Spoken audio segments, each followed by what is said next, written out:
Leaders द्वारा लगातार press में 3-3, 4-4 लोगों की जिस प्रकार से ब्रीफिंग हुई, मैं समझता हूं कि भाजपा की वो अपनी एक मजबूरी हो सकती है।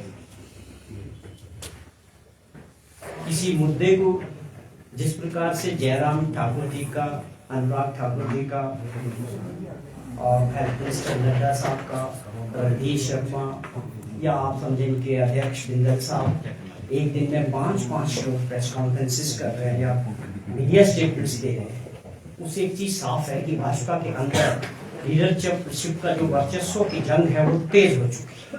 हम कह सकते हैं कि काफी तेजी से उसमें मुझे लगता है कि प्रतिस्पर्धा हो रही है। अब जहां तक सवाल है कि जिस प्रकार से अपनी महत्वाकांक्षा के लिए ये लोग प्रदेश की गलत बयानबाजी करके बिना फैक्ट्स के और गलत जानकारी के जरिए या जानबूझकर प्रदेश के लोगों को भ्रमित करने का जो काम विपक्ष के नेता कर रहे हैं, मैं समझता हूं उनको इस पर गंभीरता से एक बार फिर से विचार करने की जरूरत है, क्योंकि ये प्रदेश सभी का है।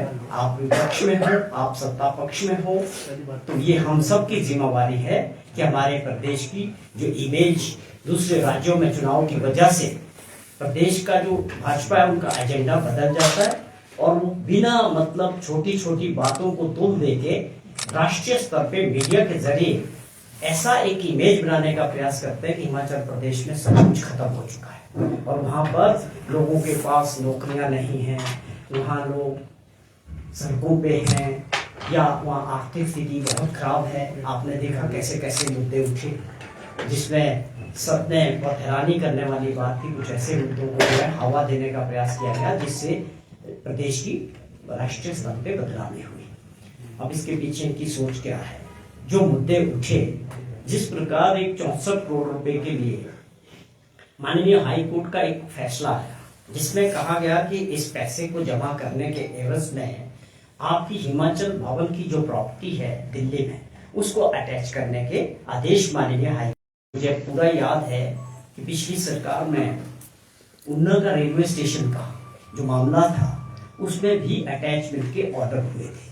वहां जब रेलवे ने जिन लोगों से जमीन एक्वायर की थी उनकी पेमेंट नहीं हो पा रही थी, वो लगातार कोर्ट में जा रहे थे और उसको गंभीरता से नहीं लिया जा रहा था। फिर वो एक करीब और गवर्नमेंट को ऑफर करके और आप समझे कि जो 20 लाख रुपए पर मेगावाट उसने ऑफर किया कि हम जो है अपफ्रंट प्रीमियम 20 लाख रुपए पर मेगावाट देने को तैयार है और 14.4% शेयर गवर्नमेंट को देने को हम तैयार है। कहने का मतलब उन्होंने मैक्सिमम जो है ऑफर करके उस प्रोजेक्ट को लिया। कंपटीशन हुआ, कंपटीशन में लिया उसने, बड़ी बोली लगा के उसने लिया। 14% 4% का फ्री पावर भी ऑफर किया और 20 लाख रुपए पर मेगावाट भी हमको ऑफर किया और 320 मेगावाट का वो प्रोजेक्ट था और उसकी 20 लाख के हिसाब से 64 करोड़ रुपया उसको जो है अपफ्रंट प्रीमियम मनी जमा करना था और उसने वो किया अगले वर्षों में 11 में। मैं ये इसलिए कह रहा हूं कि लोगों को पूरी जानकारी होनी बहुत जरूरी है कि ये मामला किस समय और किस सरकार का है। तो वो आगे जाके प्रोजेक्ट वाला मुकर गया कि मैं नहीं कर सकता, जो भी उसने कारण रखे। कोर्ट में सिंगल बेंच में उसके फेवर में फैसला चला गया। हम अपील में गए हैं डबल बेंच में, जो हमारा केस चल रहा है और वह डिस्पोजल के लिए लगा हुआ था 16 तारीख, उसमें डेट लगी। लेकिन अनफॉर्चुनेटली दूसरी तरफ जो उसका एग्जीक्यूशन का था उसमें माननीय जज ने एक आदेश दिया कि आप इस पैसे को जमा करें या आपकी हम उस प्रॉपर्टी को इसमें अटैच करेंगे। लेकिन हम आपको बताना चाहते हैं कि इस लड़ाई को हम क्यों लड़ रहे हैं। हम एक और एग्जांपल आपको बताना चाहता हूं, अगर आप लोगों के जहन में भी वो बात होगी, क्योंकि बहुत बड़ा विषय था वो प्रदेश का। हमने 280 करोड़ रुपए का अपफ्रंट प्रीमियम मनी का अदानी ग्रुप का जो जांगन थोपी जो एक प्रोजेक्ट था उसमें हमने ये लड़ाई जीती। Double bench of Himachal Pradesh high court ने वो हमारे फेवर में किया और 280 करोड़ रुपया।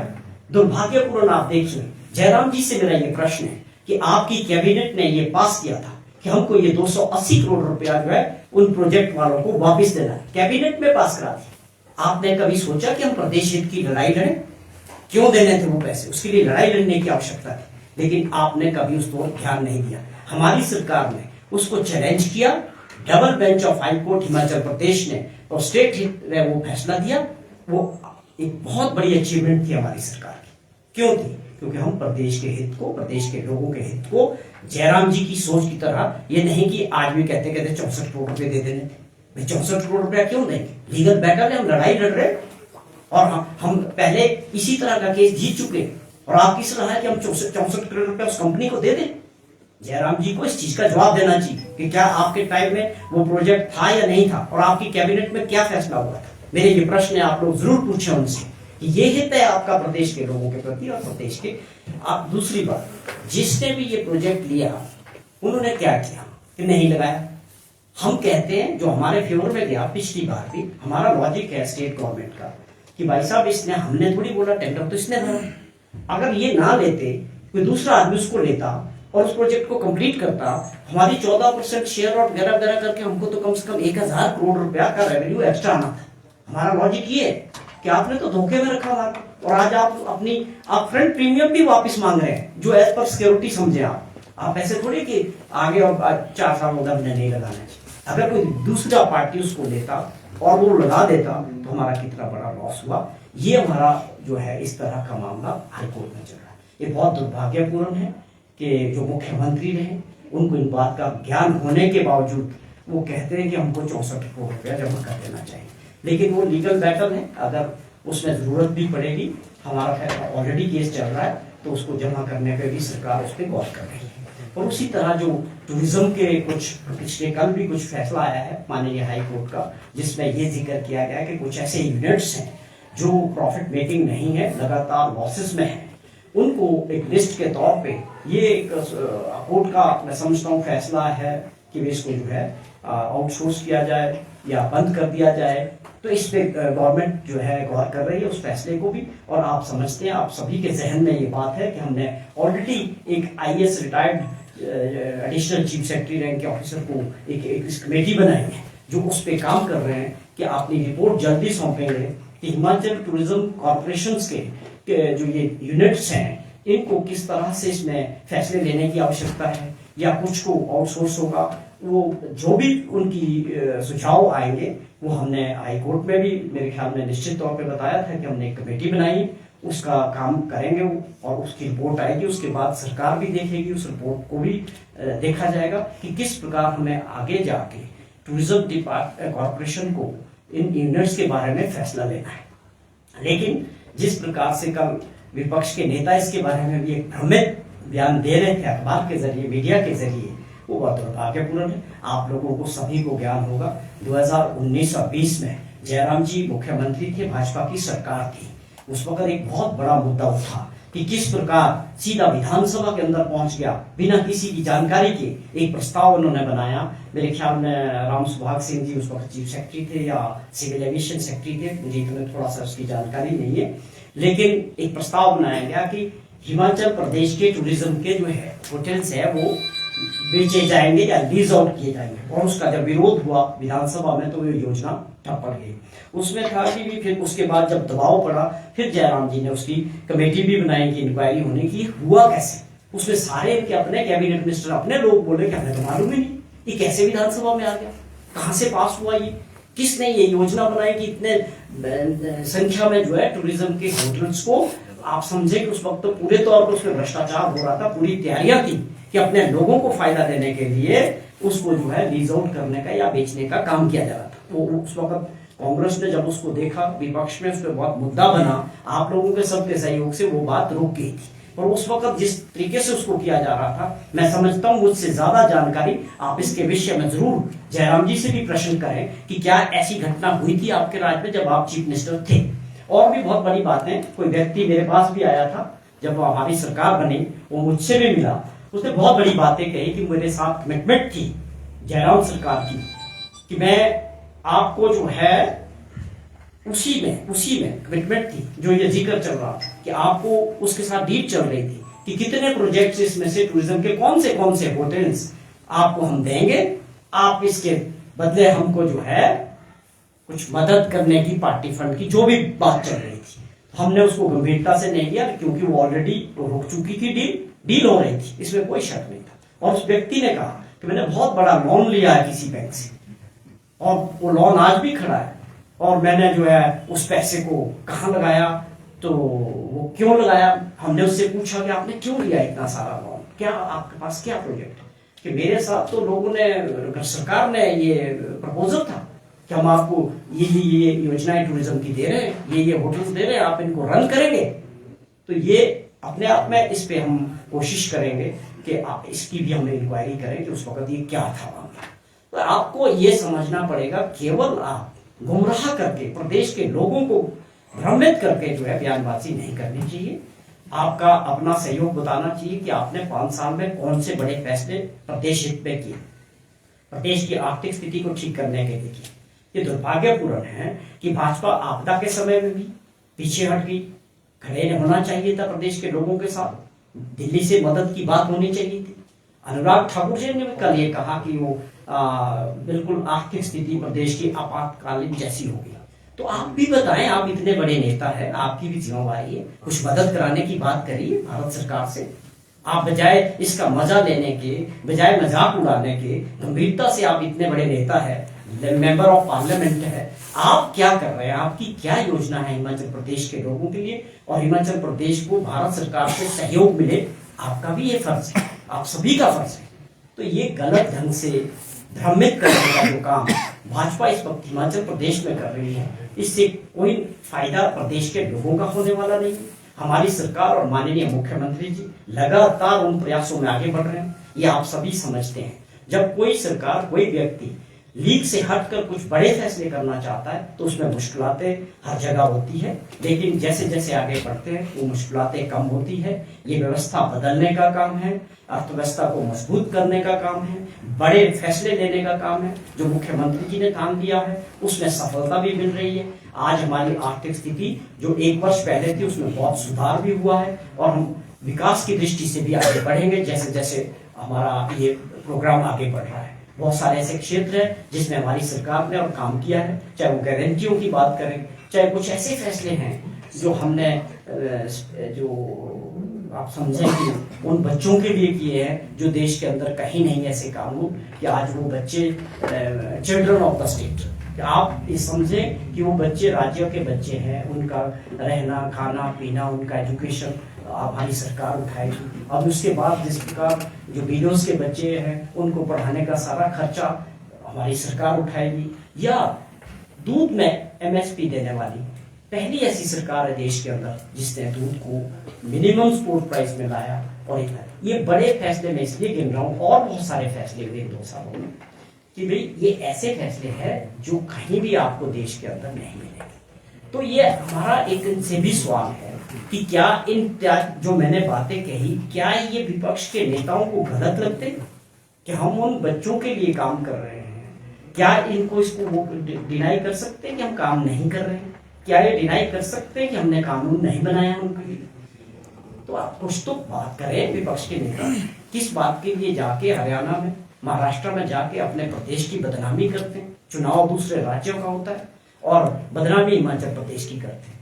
तो मेरी इनसे यही दरखास्त है कि जहां प्रदेश हित में विपक्ष का होने का मतलब है कि आपको भी अच्छे सुझाव देने चाहिए, सरकार के अच्छे कामों को आगे बढ़ाने में मदद करनी चाहिए। ये ठीक है कि प्रदेश की आर्थिक स्थिति में सुधार हुआ है, आप इतने वेलविशर हैं, तो मिलके जो है हमारी सरकार भी चलने को साथ है, भारत सरकार से स्पेशल पैकेज दिलाने की बात करें। जयराम जी के साथ चलना है, अनुराग जी के साथ चलना है, जिसके साथ चलना हम तैयार हैं, स्पेशल पैकेज दिला दें। अगर आप इतने बड़े हमदर्द हैं, आप प्रदेश का हित चाहते हैं, तो आप बात करिए इस विषय पे। आप मेंबर ऑफ पार्लियामेंट चारों जो है हिमाचल प्रदेश से भाजपा के हैं, आपकी क्या जिम्मेवारी? केवल सरकार को क्रिटिसिज्म करना? आप अपनी योजनाएं बताओ, जहां आप पॉजिटिव होंगे, प्रदेश हित में होंगे, हमारी सरकार आपके हर सुझाव को मानने के लिए तैयार है। चौहान साहब, क्या जो ये जो इंक्वायरी की बात की आपने कि ये पार्टी फंड के लिए जो है वो होटल बेचा, मैंने ये कहा कि इस चीज को पूरी कोशिश करेंगे कि जो उस वक्त परिस्थितियां थी कि टूरिज्म के कुछ प्रोजेक्ट्स को लेके कि जो हमारे टूरिज्म डेवलपमेंट कॉर्पोरेशन के थे, वो एक ऐसा प्रपोजल जयराम जी के टाइम में बना था कि इनको प्राइवेट के साथ हमने आगे लीज आउट करना या चलाने के देने। बाद में वो रुक गया जब उसका विरोध हुआ। उसको हम दोबारा से देखेंगे कि उसमें क्या था, उसके पीछे क्या स्टोरी थी, उसके ऊपर हम इस विषय पे देख सकते हैं कि क्या वो जांच का विषय है, उसमें जांच होनी चाहिए या नहीं होनी चाहिए, कि उसके पीछे की असली पिक्चर क्या थी, असली सोच क्या थी, वो जानने का एक बहुत सही वक्त है। मैं समझता हूँ वो हम कोशिश करेंगे, हम सरकार से ये भी करेंगे आग्रह कि क्या उस वक्त की सारी चीजों को दोबारा से एक बार जानकारी के लिए होनी चाहिए। इंक्वायरी किस एजेंसी को दी जा सकती है? नहीं, वो अभी इस पे इंक्वायरी का अभी मैं ये एक सुझाव है, मेरा ये सुझाव है। मुझे लगता है कि जो परिस्थितियां उस वक्त बनी थी उसके पीछे असली कारण क्या था, तो वो जानने के लिए हमें इसमें मैं समझता हूं कि अगर उसको हम दोबारा से खंगालेंगे तो कुछ फैक्ट सामने आएंगे। क्या अब हिमाचल सरकार वर्तमान में आपकी है, क्या इन 18 होटल को लीज पे देगी सरकार, आउटसोर्स करेगी, क्या करने वाली है? क्योंकि बीजेपी भी कह रही है कि शायद मित्रों को दे रहे हैं। देखो, एक चीज आपको समझनी पड़ेगी, जो ये परिस्थितियां ये 2 सालों में नहीं बनी, ये आप सब समझते हैं। इसके लिए पिछली सरकारें जिम्मेदार है। टूरिज्म कॉर्पोरेशन के होटल्स लॉस में जा रहे हैं, तो ये 2 सालों से नहीं आएंगी परिस्थितियां। ये बड़ा ईमानदारी के साथ मैं आपसे कह रहा हूँ, लेकिन दूसरे लोग इसका मजा ले, जो खुद इसके जिम्मेवार रहे, आज वो मजा ले। ये हम जिम्मेवारी के साथ, इस सरकार इसको पूरी गंभीरता के साथ, अगर ये लगातार लॉसेस में चल रहे हैं तो पिछले 5-7 सालों से है, उसके लिए पिछली सरकार ने गंभीरता से विचार किया या नहीं किया, यही मेरा पॉइंट था कि इसमें कुछ चीजें हमको पीछे से लेकर देखनी चाहिए, उनके क्या प्रयास रहे, पिछली सरकारों ने और गड़बड़ झाला है। हकीकत कुछ और है और जानबूझकर उन्हें घाटे में दर्शाया गया है, और इसके पीछे की मंशा ये है कि कॉर्पोरेट्स इस तरह की चीजों को अंजाम दे रहे हैं। क्या उन अधिकारियों पर सामने आएंगे कि इस होटल का क्या बिजनेस रहा, ऑक्यूपेंसी क्या रही है, कब से लॉस में है, क्यों लॉस में है, कितना वहाँ स्टाफ है, सैलरीज पे कितना खर्चा हो रहा है, मेंटेनेंस पे कितना खर्चा हो रहा है। ये सारी चीजें जब विषय इस लेवल पे आ गया है, आपकी बात मैंने ये समझी कि जब हमने कोई कमेटी बना दी उस सरकार को कि आप 5 साल के लिए काम करें, तो ये जो मॉडल है इस वक्त देश के अंदर, जो भाजपा की सरकारें नहीं हैं उनको अस्थिर करने का लगातार प्रयास हिमाचल प्रदेश में भी हो रहा है। वो किसी से छुपा नहीं है, तो बार बार हो रहा है। उसमें कई लोग अपने महत्वाकांक्षा के लिए, हमारी पार्टी के कुछ विधायक भी थे जो मंत्री बनना चाहते थे, उनकी भी महत्वाकांक्षा थी। आज आप देखिए कि उनमें से गलत तरीके से अस्थिर किया जाए और गिराने के प्रयास किए जाए। यहाँ ये काम लोकतंत्र में जनता के हाथ में होता है कि किसकी सरकार बनेगी और किसकी सरकार को अगले 5 साल में वो नहीं बनाएंगे। ये अधिकार लोकतंत्र में मतदाताओं के पास है। ये इन लोगों को जिनको आदत पड़ गई है सत्ता, देखिए ये लगातार उसी कड़ी में है कि ये कोई हिमाचल का मॉडल नहीं है। ईडी, सीबीआई, इनकम टैक्स ये पुराना मॉडल है भाजपा का।